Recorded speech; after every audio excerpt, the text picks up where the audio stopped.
Nama saya Nur Ana Kamilah binti Roslan. Nombor matrik D20212756. Saya akan menerangkan tentang pengenalan kias. Apabila Rasulullah SAW wafat, maka penurunan wahyu sama ada Al-Quran ataupun hadis berhenti sepenuhnya. Namun, peristiwa-peristiwa baharu yang tidak pernah berlaku pada zaman Nabi Muhammad SAW telah muncul pada zaman selepas kewafatan baginda. Dalam memutuskan hukum syarak kepada peristiwa baharu tersebut, ulama akan menggunakan dua metodologi, iaitu menggunakan kias sekiranya boleh ataupun memutuskan hukum baharu berdasarkan maslahah yang lain-lain. Ia adalah proses berasaskan pengibaratan daripada ayat Al-Quran dan sunnah atau perintah yang telah diketahui untuk perkara-perkara baru. Kias menetapkan suatu perkara baru yang belum ada pada masa sebelumnya berasaskan perkara terdahulu yang memiliki kesamaan dari segi ilat, sebab, manfaat, bahaya dan berbagai aspek lain sehingga dihukumi sama. Yang kedua ialah definisi dan konsep kias. Dari sudut bahasa, kias bermaksud perihal mengukur, membandingkan atau aturan dan menyamakan antara dua perkara. Dari maksud istilah, menetapkan hukum sesuatu peristiwa baharu yang tidak ada dalil dengan cara membandingkan atau menyamakan dengan suatu kejadian yang telah ditetapkan hukumnya dalam dalil. Tujuan kias ialah mengetahui hukum bagi isu baharu dengan merujuk kepada dalil Al-Quran atau hadis. Dalil tersebut bukanlah dalil yang khusus berkaitan isu baharu tadi, namun hukum keduanya boleh disamakan atau dikiaskan kerana persamaan illah, iaitu rasional hukum yang ada pada keduanya. Yang ketiga, kehujahan kias. Jumhur ulama muslimin bersepakat bahawa kias merupakan hujah syar'i dan merupakan sumber hukum yang keempat dalam Islam. Antara dalil yang menjadi sandaran asas kehujahan kias adalah seperti berikut. Dalil daripada Al-Quran, firman Allah Ta'ala, Bismillahirrahmanirrahim, Fa'tabiru ya ulil absar. Maksudnya, maka insaflah dan ambillah pelajaran daripada peristiwa itu, wahai orang-orang yang berakal fikiran serta celik mata hatinya. Al-Quran Al-Hars 59 ayat kedua. Ayat ini menyarankan supaya mengambil iktibar daripada peristiwa yang telah berlaku. Ini juga boleh difahami supaya penentuan hukum bagi masalah yang baharu dibuat dengan mengambil iktibar daripada masalah yang telah ditetapkan hukumnya, sama ada dalam Al-Quran ataupun hadis. Dalil daripada hadis pula, hadis Mu'az bin Jabal ketika Rasulullah SAW mengutuskannya menjadi kadi di Yaman. Rasulullah SAW bertanya kepadanya, bagaimana kamu membuat keputusan jika dibentangkan kes kepada kamu? Beliau menjawab, aku membuat keputusan dengan Al-Quran. Nabi berkata, jika kamu tidak mendapati dalil dalam Al-Quran? Beliau menjawab, maka dengan sunnah Rasulullah SAW. Nabi berkata, jika kamu tidak mendapati dalil dalam sunnah Rasulullah SAW dan tidak ada dalam Al-Quran? Beliau menjawab, maka aku akan berijtihad dan tidak akan menyeleweng. Lalu Rasulullah SAW menepuk dadanya dan berkata, segala puji bagi Allah yang telah memberi taufik kepada utusan Rasulullah yang telah memuaskan hati Rasulullah.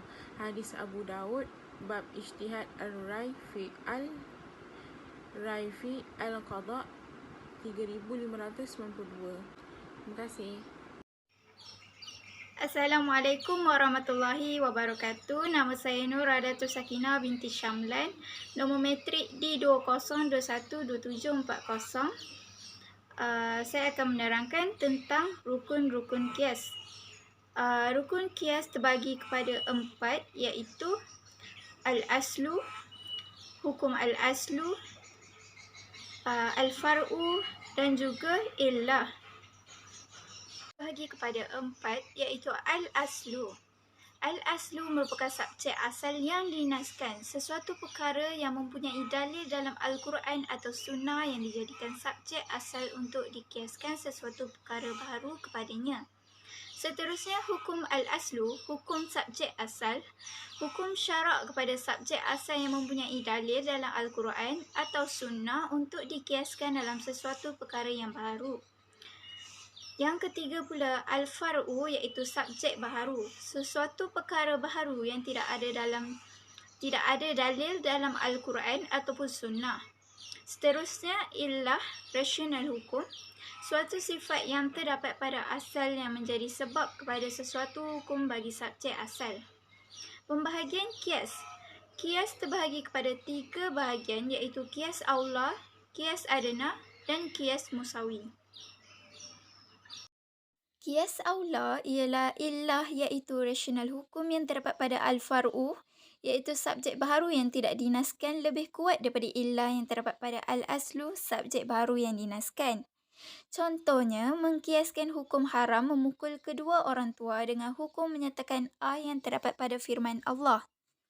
فَلَا تَقُلْ لَهُمَا أُفٍّ وَلَا تَنْهَرْهُمَا وَقُلْ لَهُمَا قَوْلًا كَرِيمًا. Maksudnya, maka janganlah engkau berkata kepada mereka sebarang perkataan kasar, sekalipun perkataan dan janganlah engkau menengking mereka. Tetapi katakanlah kepada mereka perkataan yang mulia yang bersopan santun. Surah Al-Isra ayat 23.